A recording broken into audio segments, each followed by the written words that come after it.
Hey guys, welcome back to another video on the Inside Spurs Show. Happy Monday morning. Hope you're looking after yourself and you're looking forward to a good day. That's all I'm going to say with.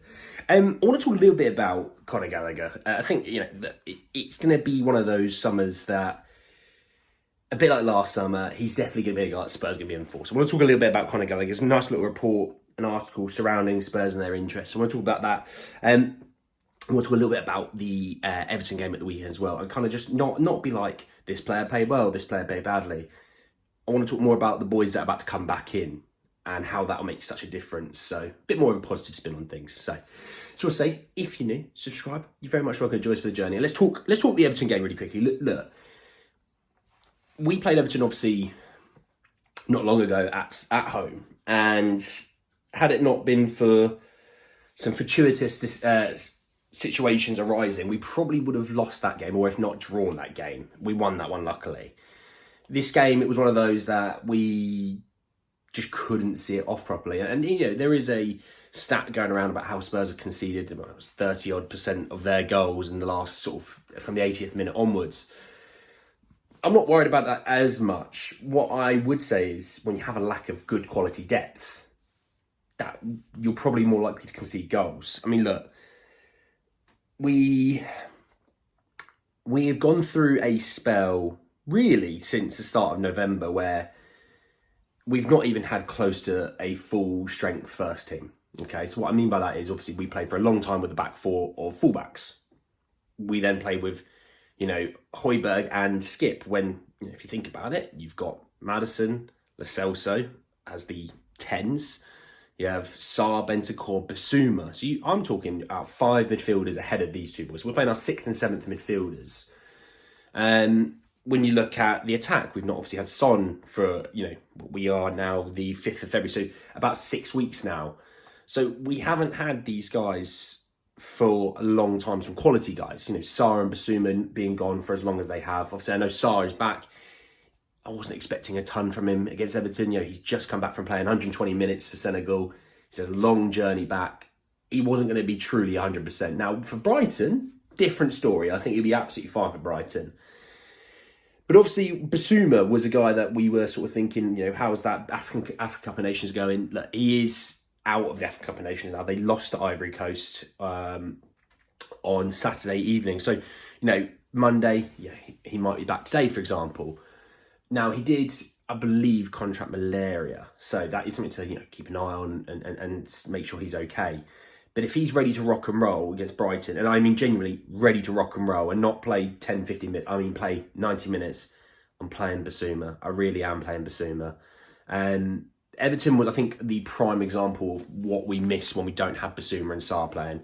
They have an amazing link-up, those two. Obviously, they've played the season before with each other, obviously, as well. But against a team that can defend, a team that, who, if they can see your back is against them and you're facing your own goal, they'll press it. And Bissouma and Sarr can kind of get away from that press quite nicely. And you've seen, it'd be good to probably give Bentancur maybe, a little bit of a rest, potentially. There's been times where he's been great. There's been times that you think he's just a little bit off the speed still. And that happens. He's only actually really supposed to be back from injury about now. So, you know what I mean? He's come back really early from injury. He could probably do with having maybe a week off, okay? I know he had a week off recently in that winter break, but he's also been playing a lot of 90-minute footballs and things like that. And, it'd be good to give him, 15, 20 minutes here and there as well to keep the legs going, but, to get him really up to game speed. With Bissouma and Sarr, that game screamed out for Bissouma yesterday. The ability to actually beat a man and be able to pick a pass. Maddison, you can tell, definitely relies a little bit more on, Bissouma or someone to feed him the ball. He's still getting used to Bentancur. He's still, you say what you want about, certain other players, but they don't seem to get the ball quick enough. They don't seem to get the ball fast enough, up the field fast enough. Sorry. God. Monday morning brain, leave me alone. Look, he's crucial, and so he will be back. It is a good thing for us. Commiserations, obviously, to Mali and Senegal, obviously, for going out of the African Cup of Nations, but we still don't have Son. But you can tell with Werner, if people just do this, you'll see that he's running. That's what we've been wanting. And, okay, yeah, he missed an opportunity, but He's still very much new to the system, but the ball is always there. His link-up play is actually quite decent in the pitch as well. So just got to keep doing this and playing the ball. So yeah, look, it's a shame, but we will get back to normal. We'll get back to some more normality. We're against Brighton, obviously. A big win against Palace at the weekend. Obviously, I know they lost to Luton just before that, but a big win for Palace against Palace at the weekend. That's obviously a real emotional high. That's their rivalry. This probably is a game that you can get them. I can't lie. This is probably a game that you can get them. We're probably going to be at one of our fittest levels going. Got to be doing something. We've got to be doing something. Let's talk Conor Gallagher quickly. It said from Team Talk, it said Tottenham remain confident signing Chelsea midfielder Conor Gallagher in the summer.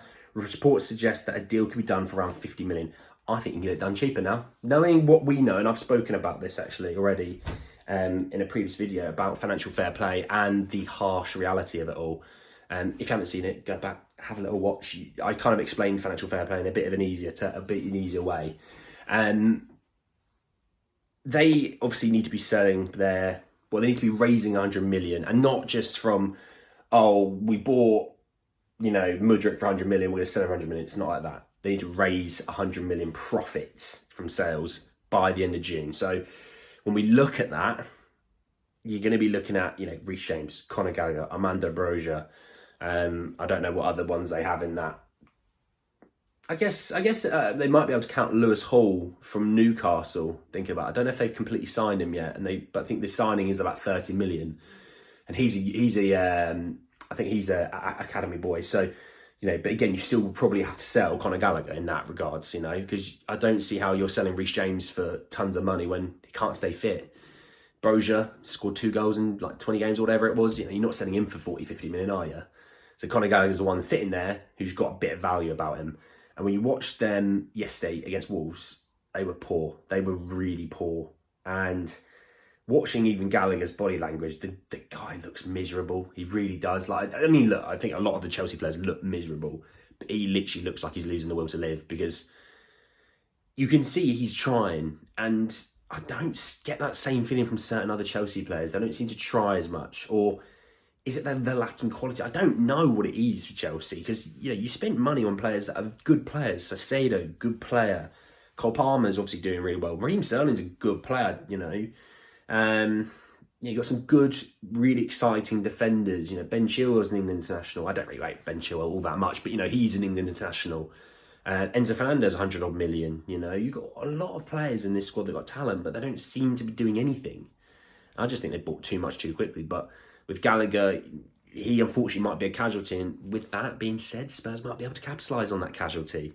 Spurs are in a position that they can kind of hit people and take their best players for cheaper prices, because they need to sell, and Spurs know they need to sell. And Spurs aren't going to want to go, you want 50 million, all right, we'll give you 50 million Gallagher, not an issue. We'll give it to you straight away, not an issue. No, they're going to go, you want 50 million for Gallagher? Oh, it's June 23rd, so we actually need to get a deal done quickly, don't we? That was 40 million. That was 35 million. You know what it's going to be like? Daniel Levy's going to just drag this thing all the way down. And Chelsea, at some point, we're going to have to go, we just need to sell him. We just need to get something in the door now, because we need to sell him. We still need to sell other players. So keen to see where that one leads. And I do think it will be Gallagher. Like I said, I talked about other chance targets. I've talked about how Spurs probably want to go and say, we're going to have no issues with FFP, but let's continue to make sure we have no issues. We're going to get a Lloyd Kelly in on a free, or a Tosin Adarabioyo on a free in defence. We're going to be selling off players anyway. We'll get an attacker. We'll get Gallagher, maybe 1 or 2 more. Let's rock and roll. I don't see us bringing in 7 like we did last summer. 4 or 5. 4 or 5. But guys, that's the video. I hope you enjoyed it. Drop a like on the video if you did. Hit me in the comment section your thoughts and feelings about the Everton game. Bissouma coming back, with Sarr obviously getting fitter. And obviously Conor Gallagher news as well. And I thoughts and feelings about it all. Subscribe to the channel if you need, and hit the notification for more. But guys, in the video, I'll see you all very, very soon. Take care, guys.